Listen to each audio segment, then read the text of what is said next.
మంత్ర, యంత్ర, తంత్ర, మూలిక, రుద్రాక్ష, నవరత్న, హోమ, క్రియ, జ్యోతిష్య, వాస్తు, హస్త సాముద్రికాలచే బ్రహ్మాస్త్ర పరిష్కార మార్గం. శ్రేయం గురుదత్త. ఆత్మీయులందరికీ స్వాగతం. మంత్రోపదేశాలు నేను ఇచ్చేటువంటి సరే మిగతా వాళ్ళ గురించి నేను మాట్లాడను. మరి ఏ విధమైనటువంటి కొంతమంది అంటున్నారు, గురుగారు నేను మంత్రోపదేశం తీసుకున్నాను కానీ అక్కడికి వెళ్ళొద్దు, ఆ టెంపుల్కి వెళ్ళకూడదు అని చెప్పేసి ఏదో ఒక టెంపుల్ వీళ్ళు ఇచ్చేది ఒక మంత్ర విధానం, ఇంకో ఆ టెంపుల్కి వెళ్ళకూడదు అని చెప్పేసి మాకు అలాంటి వాళ్ళు చెప్పారు గురుగారు, ఇది ఎలా అని. ఇక్కడ చాలా స్పష్టంగా నేనిచ్చేటువంటి వాటికి, అలాగే ఏ విధానానికి ఏ టెంపుల్కి వెళ్ళాలి, నేనిచ్చేటువంటి మంత్ర ఉపదేశాలకు శక్తివంతమైనటువంటి మంత్ర విధానాలను ఇవ్వడం జరుగుతూ ఉంటుంది. దిగ్బంధన మంత్రంతో సహా ఇవ్వడం జరుగుతూ ఉంటుంది.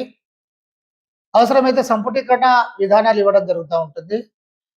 శక్తివంతమైనటువంటి ప్రయోగాలు జరిగితే అంతకన్నా శక్తివంతమైనటువంటి మంత్ర విధానాలు, అవసరమైతే శక్తివంతమైనటువంటి సంపుటీకరణాలు చేసి ఇవ్వడం జరుగుతూ ఉంటుంది. అంత చిక్కని విధంగా ఉండేటువంటి మంత్ర విధానాలు కూడా, అంటే ఎదుటి వ్యక్తికి అర్థం కానటువంటి విధంగా కూడా ఇవ్వడం జరుగుతూ ఉంటుంది. ఎదుటి వ్యక్తి అంటే శత్రువుకి చిక్కకుండా ఇవ్వాలి మనం, ఇది కూడా ఉంటుంది. అయితే నేను ఇచ్చేటువంటి మంత్ర ఉపదేశాలను మీరు ఏ దేవాలయంలో అయినా సరే మీరు చేసుకోవచ్చు. అంటే దేవాలయానికి వెళ్ళారనుకోండి, గుడికి వెళ్తారు కదా, సో అర్చన ఏదో మీరు చేపించేసుకుంటారు, నమస్కారం చేస్తారు, ఒక స్తంభానికో ఒక గోడకో కూర్చొని చక్కగా మీరు నేను ఇచ్చినటువంటి మంత్రాన్ని సాధన చేసుకోవచ్చు. అరగంట పావు గంట కాసేపు మనసులో అనుకొని రావచ్చు. అలాగే ఈ శివాలయంలో చేసుకోవచ్చు, వైష్ణవాలయంలో చేసుకోవచ్చు, గణపతి ఇలా ఏ ఆలయంలో అయినా కూడా, శక్తి ఆలయంలో కూడా మీరు చేసుకోవచ్చు.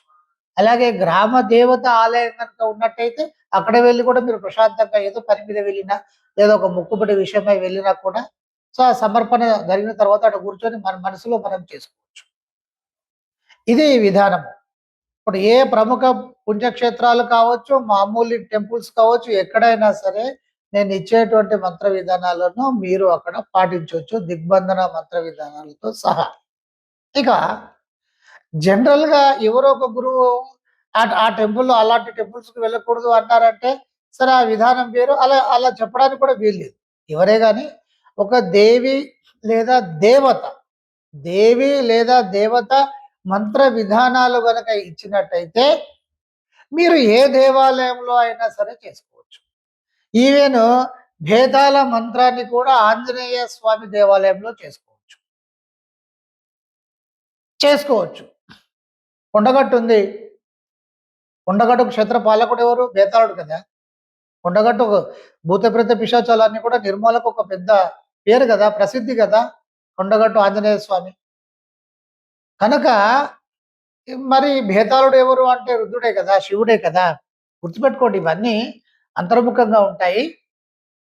కనుక మీరు ఏ మంత్ర విధానాన్ని, దేవతా మంత్ర విధానాలను అన్ని దేవాలయాల్లోనూ మీరు చేసుకోవచ్చు, ఎలాంటి తప్పు ఉండదు. కానీ ఈ కర్ణ పిశాచి విద్యలు, కర్ణ విద్యలు వేరు. కర్ణ విద్యలలో ఏముంటుంది మనకి, కర్ణ దుర్గా చేటికి ఉంటుంది, ఇలా రకరకాల విధానాలు ఉంటాయి. కర్ణమాతకి ఉంటుంది, కర్ణకాళి ఉంటుంది. ఈ మంత్ర విధానాలకు ఇబ్బంది ఉండదు.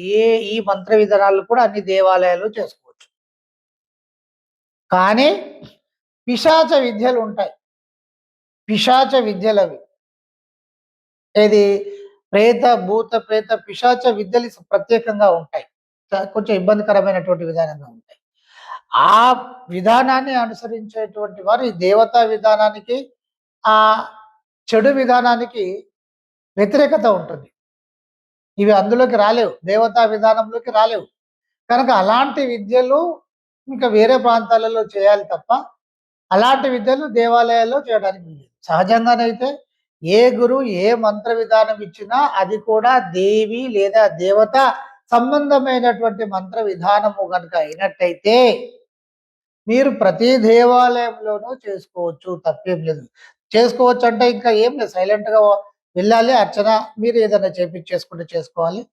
తర్వాత తీర్థ ప్రసాదాలు తీసుకోవాలి. ప్రశాంతంగా ఒక గోడకు ఇలా ఒరగాలి. చక్కగా మీరు మంత్రం చేసుకుంటూ వెళ్ళాలి. తప్పేం ఉండదు బిడ్డ. అది చాలా మంచిది. అది చాలా దైవం అక్కడ ఉండేటువంటి ఇప్పుడు మీరేదో అమ్మవారిని మీరు చేస్తున్నారు. కాళీ మాతను చేస్తున్నారు. ఆంజనేయ స్వామి టెంపుల్‌లో చేస్తున్నారు. ఆంజనేయ స్వామి కూడా చాలా సంతోషిస్తాడు.